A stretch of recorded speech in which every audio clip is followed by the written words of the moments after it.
an honor for me to outline the objectives of the 2 days national seminar on India's maritime culture, continuity and change.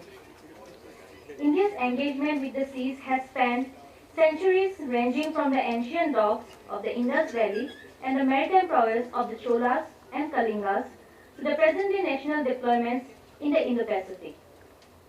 This enduring legacy is not merely a matter of history, but a living, evolving force that continues to shape India's geopolitical identity, economic future, and regional influence. The core objective of this seminar is to bridge the rich cultural continuum of India's maritime history with the emerging strategic imperatives of our time. It aims to stimulate informed dialogue across disciplines and stakeholders, naval professionals, academics, historians, strategists, environmentalists, and policymakers.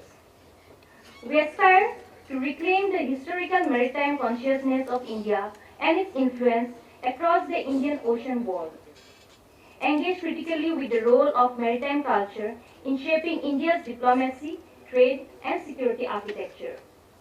Explore how traditional practices, literature, and archaeological findings inform modern maritime governance.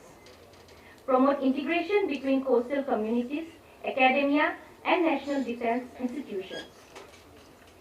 Encourage youth participation and scholarly engagement with maritime issues. To achieve these goals, the seminar has been structured into 8 thematic sessions spread over 2 days, each delving into key dimensions of maritime culture and policy. Day 1, the session 1 starts with Legacy and Sovereignty, India's Maritime Heritage Through the Ages. It traces India's seafaring lineage, maritime empires, indigenous shipbuilding, and historical naval leadership, including figures like Chhatrapati Shivaji. Session 2, Webs of Influence, Maritime Trade, Diaspora, and India's Soft Power. It explores India's cultural outreach and the spread of diaspora through maritime trade and how soft power is anchored in historical maritime links. Session 3, Sea Power and Security, India's strategic posture in the Indo-Pacific. It focuses on India's maritime doctrine, strategic forays in the Indo-Pacific, coastal security, and multilateral cooperation. Session 4, Harnessing Blue Economies, India's Oceanic Development Models. It examines marine resource utilization, the blue economy, coastal development, marine biodiversity, and shipbuilding traditions. The day concludes with a cultural evening hosted by Indian Council for Cultural Relations, ICCR, Ministry of External Affairs, celebrating India's oceanic ethos through music, dance, and performance. Day 2, 25th July 2025, Session 5. It's on shoreline resilience, maritime communities, and risk preparedness. The session analyzes the inclusion of coastal populations in national preparedness, disaster response, and the integration of various agencies like DSF, Coast Guard, and NDMA mechanisms towards ensuring a strong resilience. Session 6, Corridors and Connectivity, Maritime Security and Economic Diplomacy.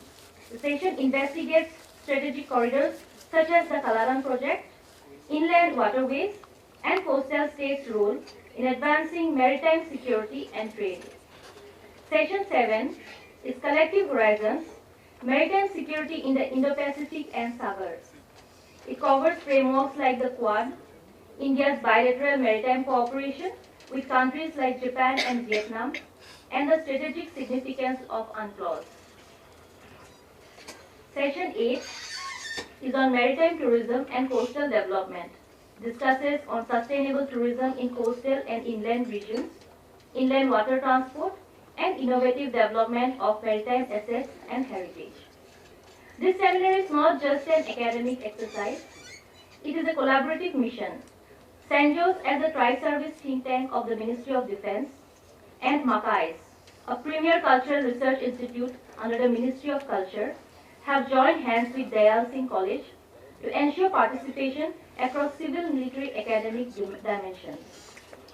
We are also delighted to host naval professionals from Indian Navy and Coast Guard, scholars from Goa University, Kazi Nazrul University, O.P. Jindal University, IGNOU, Assam University, and Mizoram University.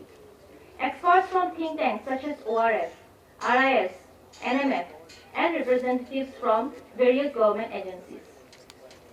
We hope this seminar will generate actionable policy suggestions, inspire research collaboration across maritime and strategic studies, enrich curriculum and public discourse of India's maritime legacy, encourage young minds to pursue careers and scholarships in maritime affairs.